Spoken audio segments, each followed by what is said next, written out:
Hey, it's MK, and I am here with my final layout for Kit Conspiracy Week 1 from April 2026.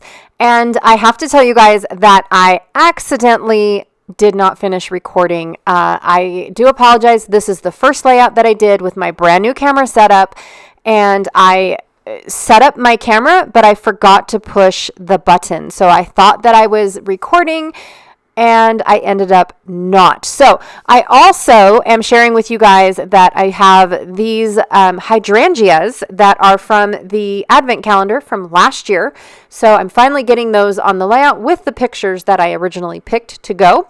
I have these two alphas that I'm not really sure which one. I had a title picked out before I packed for the crop, and then I completely forgot what it was. So I ended up coming up with something different. Now, this was the very first paper that I wanted to use.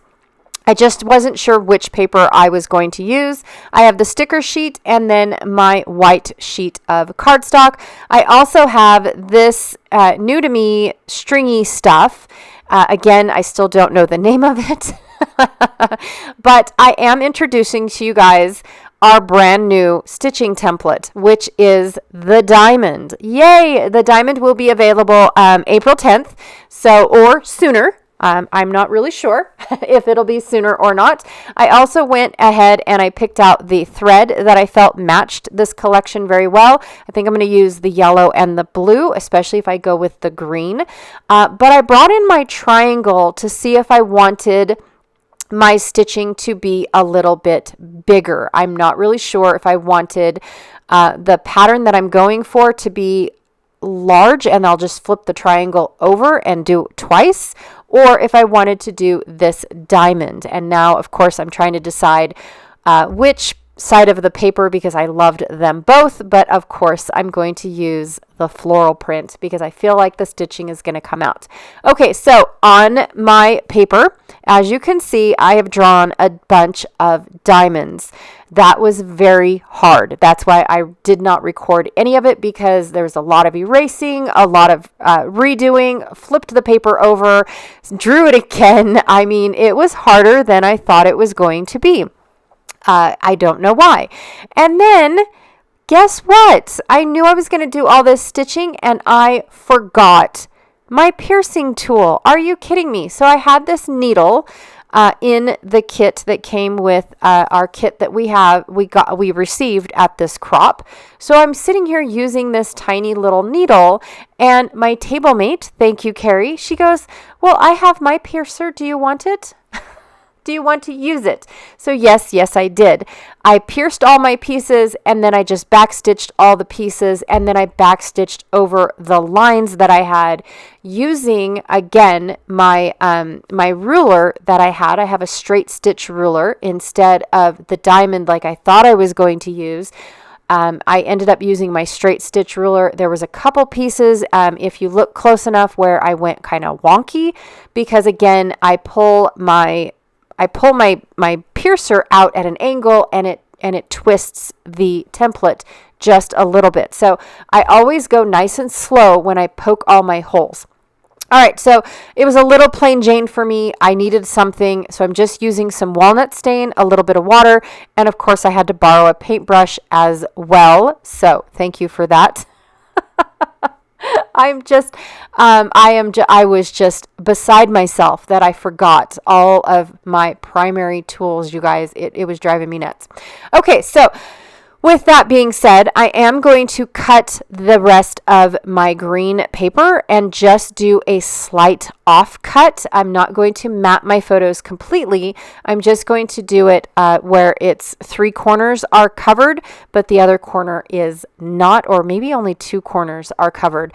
I'm not sure. And I only used 2 of my photos instead of 3 like I thought I was going to, because I really didn't want to cover up all of this hard work. I had so much fun doing all this stitching. I really just didn't want to do the layout. I just wanted to stare at all my stitching and frame it and call it good. It's like a quilt square, right? I didn't want to add it to the quilt and then, of course, it get used and abused.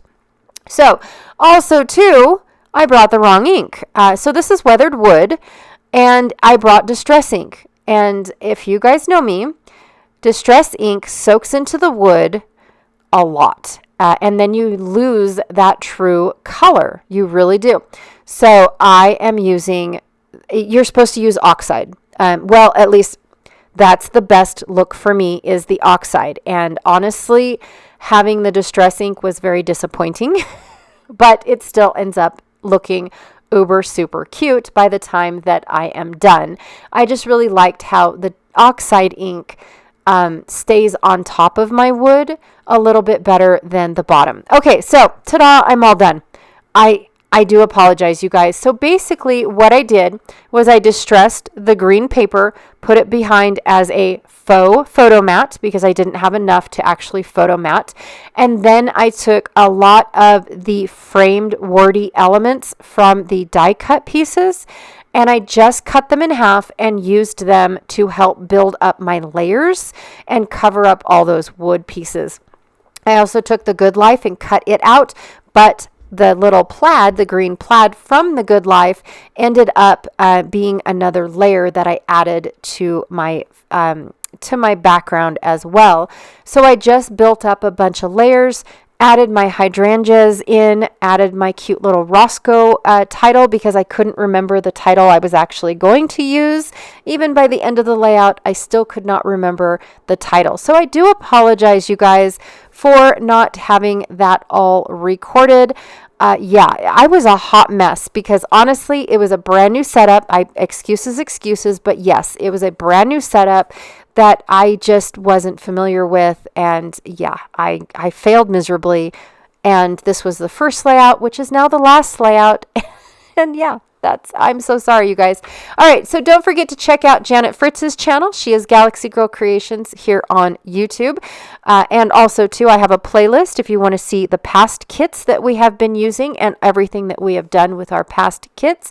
And don't forget to check out our Facebook group where we've got lots of other people playing along with either the same exact collection or they color coordinated a collection of their own using their stash, which is super fun as well, just to see all the different variations, especially if you're attracted to the colors but don't have this kit and you've got a ton of stash in your room. So build your own kit using the color theory, right? It's just awesome, you guys. Okay, again, thank you so much. And don't forget to check out, I believe it's tomorrow's layout. I think, if not, it's Tuesdays. It's not a layout. I think it is a share. I think it's a kit share. So go check that out as well. See what our next kit is. All right. Thank you so much. And I'll check you guys all later. Bye.